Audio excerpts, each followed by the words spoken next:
नमस्कार मित्रांनो, मी हेमंत. मित्रांनो, फसवणूक, चोरी ही आधी घरफोड्या होत होत्या, दरोडे होत होते आणि त्यानंतर तंत्रज्ञानाच्या विकासामुळे सायबर चोरी हा प्रकार सुद्धा समोर आलेला आहे.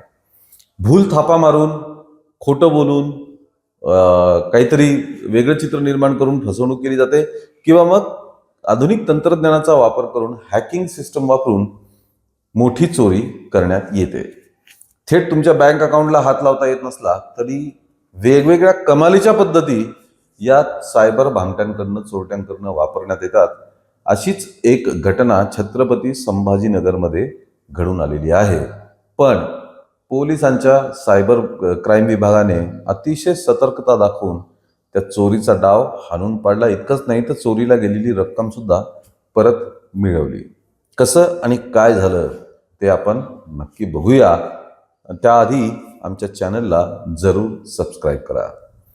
मित्रांनो, छत्रपती संभाजीनगरमधील एका कंपनीचे संचालक, ते कंपनीचे संचालक, मोठा उद्योग त्यांचा, उद्योग मोठा, भरपूर ट्रान्झॅक्शन्स, अकाउंट्स हेवी, असा सगळा संपन्न त्यांचा व्यवसाय.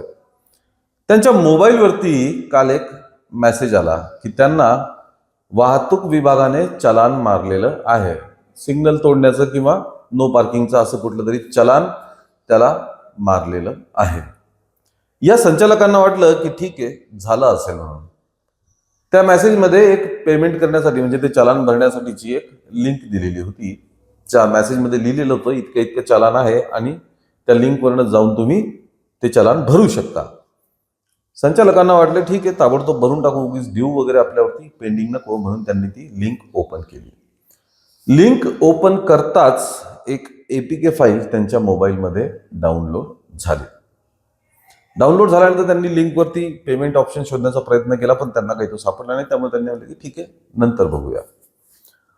नंतर ती APK फाईल डाउनलोड झाल्यानंतर अर्ध्या ते पाऊण तासानंतर या संचालकांच्या अकाउंटंटला व्हॉट्सअपवरती एक मेसेज केला.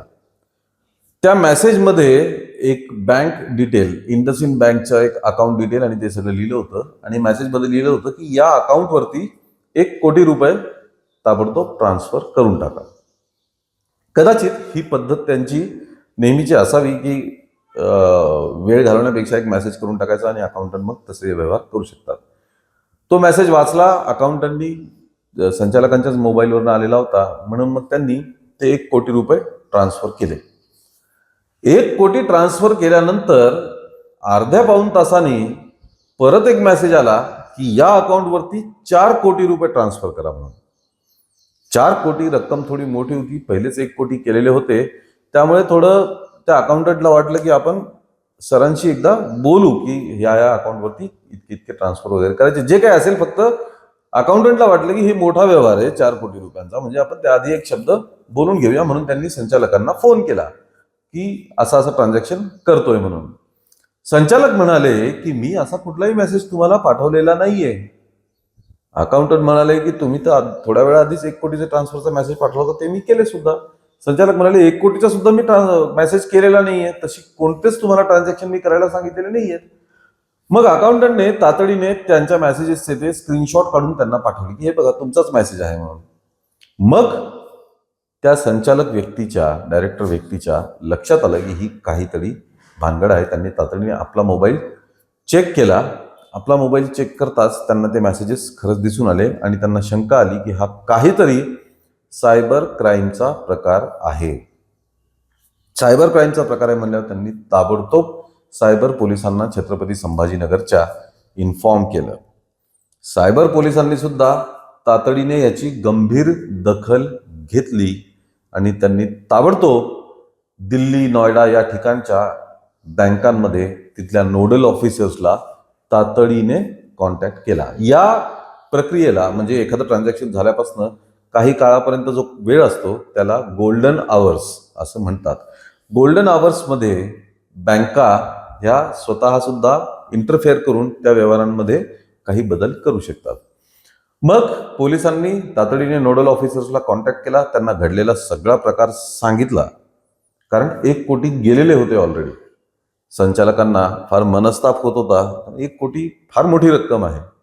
कोणाकडे कितीही पैसा असला तरी 1 कोटी ही मोठी रक्कम आहे. आता 1 कोटी रुपये गेले, ते रिकव्हर कसे होतील या चिंतेत हे संचालक असतानाच पोलिसांनी मग बँकांमधल्या नोडल ऑफिसर्सला कॉन्टॅक्ट केला. तपासाची सगळी चक्र फिरवली आणि मग तातडीने हे ट्रान्झॅक्शन कॅन्सल करून ट्रान्सफर केलेले 1 कोटी रुपये परत रिकव्हर केले. रिकव्हर केल्यानंतर त्याच दरम्यान या संचालकांना हे लक्षात आलं की त्यांचं व्हॉट्सॲप हे डाऊन म्हणजे बंद करण्यात आलेलं आहे त्या हॅकर्सनेच. झालं नेमकं असं होतं की जेव्हा त्यांनी आरटीओचं चालान भरण्यासाठी ती एपीके फाईल ओपन केली, ती ऑटोमॅटिक डाउनलोड झाली आणि ती फाईल डाउनलोड होताच त्या मोबाईलचं रिमोट नियंत्रण पूर्ण त्या भामट्यांच्या हातात चाललं गेलं आणि ते आपल्या स्क्रीनवरती यांचा मोबाईल ओपन करून पाहिजे त्या ॲपमधनं पाहिजे ते ऑपरेशन्स करू शकत होते. त्यामुळे कदाचित त्यांना बँकिंग ॲप वापरता आले नाही, तिथे सिक्युरिटी पासवर्ड असतात त्याच्यामुळे, किंवा यांच्या मोबाईलमध्ये बँकिंग ॲप नसतीलही. त्यामुळे मग त्यांनी विचार केला की पैसे तर पाहिजेत आपल्याला, मोबाईल तर कंट्रोलमध्ये आलेला आहे, मग काय करायचं. मग त्यांनी यांचं व्हॉट्सॲप हॅक केलं.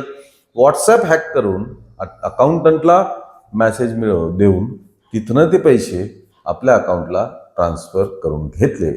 पण पोलिसांच्या सतर्कतेमुळे, गोल्डन आवरमुळे, सायबर क्राईमच्या अतिशय उत्तम कामगिरीमुळे यांचे हातातून गेलेले पैसे हे त्यांना परत रिकव्हर करण्यास मदत झाली.